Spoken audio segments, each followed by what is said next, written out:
दोस्तों कितनी बार ऐसा हुआ कि जब आप किसी बैंक की ब्रांच में गए, मोबाइल सिम निकलवाने गए या फिर पुलिस स्टेशन गए और वहां पर आपके आईडी कार्ड को चेक किया गया और आईडी कार्ड को चेक करके आपको बताया गया कि आपकी जो माइक्रोचिप है ना जी, वो काम नहीं कर रही। तो दोस्तों आपका दिमाग घूमा या नहीं? आपने 1500 या 2500 रुपए देकर स्मार्ट कार्ड बनवाया और वो जो 25,000 या 30,000 रुपए की एक स्कैनिंग मशीन उसके पास होती है, उसमें स्कैन करके वो आपको बता रहा होता है कि भाई जो आपने इन्वेस्टमेंट की थी ना अपने आईडी कार्ड पर, वो ज़ाया जा चुकी है, आपकी चिपसेट काम नहीं कर रही। दोस्तों 14 साल के लंबे इंतजार के बाद 14 अगस्त 2026 को नादरा ने पाकिस्तान का बहुत बड़ा ID card transformation programme launch कर दिया है। Say goodbye to microchips. NADRA ने ऑफिशियली रोल आउट कर दिया है new chipless QR code national identity card. अब आपकी पहचान किसी मखसूस रीडर मशीन की मोहताज नहीं रही। एक आम मोबाइल फ़ोन कैमरा और नादरा की पाक आईडी ऐप से आपका ID card fraction of A second में वेरीफाई हो जाएगा। लेकिन रुकिए, अभी तो कहानी शुरू हुई है। नादरा ने 14 साल पुराना चिप सिस्टम क्यों ख़त्म किया? क्या आपको अपना पुराना कार्ड अभी फेंक कर नया बनवाना पड़ेगा? और पाकिस्तान का ये नया क्यूआर कार्ड दुनिया के टॉप डिजिटल आइडेंटिटी सिस्टम्स जैसे कि इंडिया का आधार कार्ड और एस्टोनिया के ई रेजिडेंसी आईडी के सामने कहाँ स्टैंड करता है? आज की इस डिटेल्ड वीडियो में हम इस नए आईडी डॉक्यूमेंट का पूरा एक्सरे करेंगे। तो चलिए स्टार्ट करते हैं। दोस्तों ये अंडरस्टैंड करने के लिए कि 2026 का आइडेंटिटी क्यूआर सिस्टम कितना बड़ा है, हमें तारीख में 50 साल पीछे जाना पड़ेगा। पाकिस्तान में ना आइडेंटिटी कार्ड ट्रांसफॉर्मेशन के तकरीबन 4 दौर रहे हैं। 1973 के कॉन्स्टिट्यूशन के बाद डायरेक्टरेट जनरल ऑफ रजिस्ट्रेशन ने 1974 में पहला manual paper based ID card जारी किया। यह हाथ से लिखा हुआ, फ़ोटो चिपका कर लैमिनेट किया हुआ कार्ड होता था। फ्रॉड और जाली कार्ड्स का गेम यहाँ आम था। फिर 10 मार्च 2000 को नादरा का क़याम अमल में आया। साल 2001 में नादरा ने पहला computerised national identity card launch किया। ये टेस्लिन मटेरियल पर प्रिंटेड कार्ड होता था और आईडी बार कोड और सेंट्रलाइज्ड डेटाबेस वेरिफिकेशन इसमें शामिल थी। अक्टूबर 2012 में नादरा ने स्मार्ट CNIC इंट्रोड्यूस करवाया। इसमें एक फिजिकल माइक्रोचिप लगी हुई थी जो बायोमेट्रिक और इनक्रिप्टेड डाटा होल्ड करती थी। यह स्टेप एडवांस्ड था, लेकिन इसकी सबसे बड़ी कमजोरी थी डिपेंडेंसी। दोस्तों एक इंटरेस्टिंग फैक्ट आपको बताऊं, स्मार्ट कार्ड की जो चिप्स है ना, ये पाकिस्तान में मैन्युफैक्चर नहीं होती, इन्हें इंटरनेशनली इंपोर्ट करना पड़ता है। और जब इनको इंपोर्ट करना पड़ता है तो इन पर अच्छा खासा फॉरेन एक्सचेंज हमारा स्पेंड होता है। और जब हमारे पास ये आती हैं और इसमें फिक्स होती हैं आईडी कार्ड में, तो समटाइम्स ऐसा होता है कि इन पर स्क्रैचेस आने की वजह से ये स्कैन नहीं हो पाती। फेडरल गवर्नमेंट ने फरवरी 2026 में नेशनल आइडेंटिटी कार्ड रूल्स 2002 में तरमीम की अप्रूवल दी और 14 अगस्त 2026 को ऑफिशियल रोल आउट हुआ। नया card national security printing company NSPC Karachi में लोकली मैन्युफैक्चर हो रहा है। No foreign chip import, 100% Pakistani technology. आइए अब आते हैं इस नए डॉक्यूमेंट के ज़रूरी फैक्ट्स और फीचर्स पर। ट्रेडिशनल माइक्रोचिप को एक high density encrypted QR code से रिप्लेस कर दिया गया है।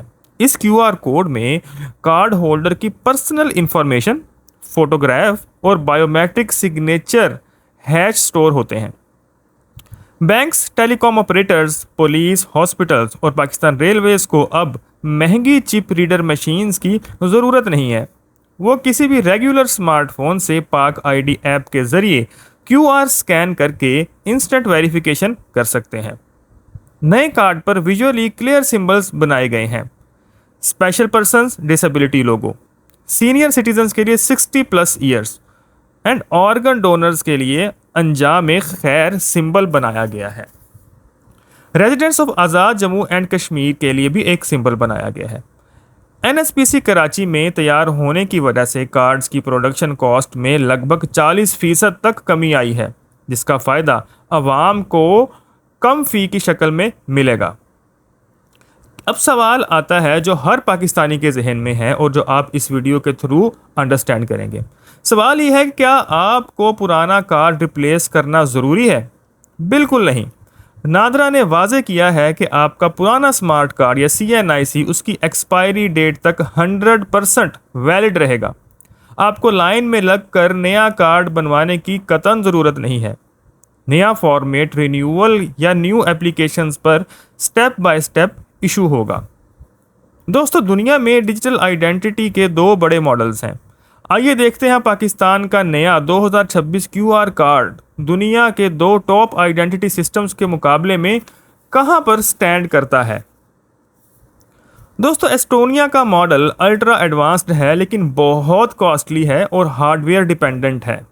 और इंडिया ने आधार के जरिए चिपलेस QR कोड का रास्ता चुना जो बहुत फास्ट और चीप है। दोस्तों, पाकिस्तान ने 2026 में इंडिया के QR मॉडल की कॉस्ट एफिशिएंसी और एस्टोनिया के डिजिटल वॉलेट सिस्टम का बेहतरीन कॉम्बिनेशन बनाया है। पाकिस्तान का पाक ID इकोसिस्टम अब ना सिर्फ फिजिकल कार्ड पर बल्कि डिजिटल वेरीफाइएबल क्रीडेंशियल्स पर चल रहा है और ये बहुत बड़ी डेवलपमेंट है। अब अक्सर लोगों का सवाल होता है कि सुभान भाई, अगर QR कोड कोई भी स्मार्टफोन स्कैन कर सकता है तो क्या मेरा पर्सनल डाटा लीक तो नहीं हो जाएगा? ये पॉइंट अंडरस्टैंड करना बहुत ज़रूरी है और इसकी एक एक चीज़ लाजमी सुनिएगा। नादरा ने इसमें 2 लेयर्ड सिक्योरिटी रखी है। विजुअल QR कोड के अंदर डाटा प्लेन टेक्स्ट में नहीं होता।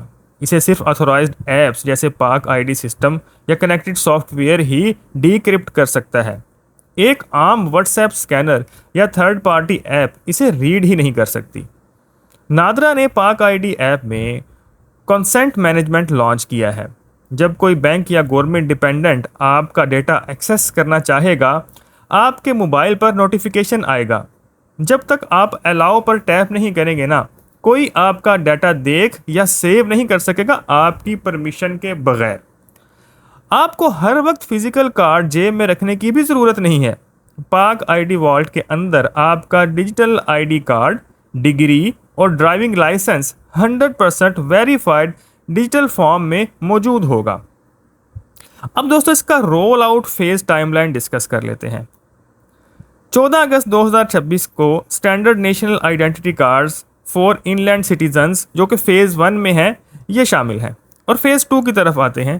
फेज़ 2 जनवरी 2027 में national identity cards for overseas Pakistanis NICOP और जुवेनाइल कार्ड्स इशू किए जाएंगे। और इसका थर्ड फेज़ जो कि तकरीबन मिड 2027 में आएगा, इसमें Pakistan origin cards POCs transition to chipless QR format में एग्जीक्यूट किए जाएंगे। दोस्तों, आखिर में ना एक मुझे इंटरेस्टिंग बात याद आ गई। याद रखें, आगे वही कौमें बढ़ती हैं जो फॉरेन इंपोर्ट्स को छोड़कर होम ग्रोन टेक्नोलॉजीज को अडॉप्ट करती हैं। ये एक छोटी सी कोशिश थी आपको समझाने की आइडेंटिटी कार्ड के बारे में। होपफुली आपको अच्छे से समझ आ चुकी होगी, क्योंकि मेरी कोशिश होती है चीज़ें आपको आसान करके बताई जाए। इस चैनल के साथ जुड़े रहिएगा क्योंकि इस पे आपको बहुत अच्छी अच्छी मालूमात मिलती रहेंगी और आपका फाइनेंशियल जर्नी भी साथ साथ चलता रहेगा। हम कामयाबी के मुसाफिर हैं, हम इंशाल्लाह जीत कर ही दम लेंगे। अपना ख्याल रखिएगा। अल्लाह हाफिज़।